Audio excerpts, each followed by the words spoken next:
Après Nouakchott, N'Djamena, Bamako et Niamey, Ouagadougou accueille à son tour la conférence des chefs d'État du G5 Sahel. Cinquième du genre, ce sommet intervient 2 mois après la conférence de Nouakchott sur le financement du programme d'investissement prioritaire. Il est question pour l'organe suprême du G5 Sahel de se pencher sur le suivi de la mobilisation des annonces de contribution pour la force conjointe et de son opérationnalisation, ainsi que du cadre de suivi des annonces de la conférence de coordination des partenaires et bailleurs de fonds. La réforme du secrétariat permanent et l'implantation d'une académie de police du G5 Sahel sont également à l'ordre du jour du sommet.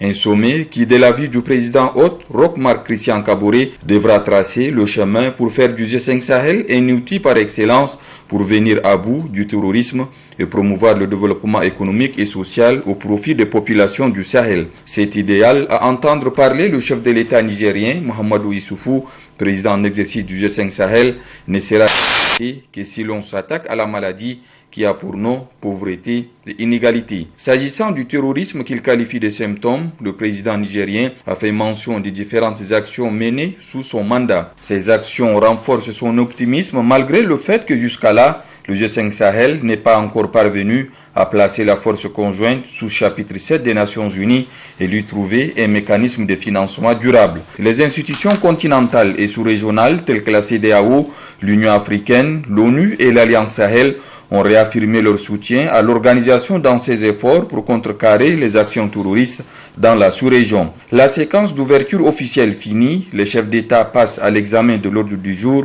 lors d'une séance à huis clos. Les chefs d'État se sont accordés sur l'essentiel des questions de développement dans la sous-région et la question de l'opérationnalisation de la force conjointe et sa montée en puissance. C'est après ce huis clos que le chef de l'État Idriss Déby Itnou a été raccompagné par le Premier ministre burkinabé Christophe Marie-Joseph Dabiré à l'aéroport de Ouagadougou où il a pris son avion pour rallier N'Djamena.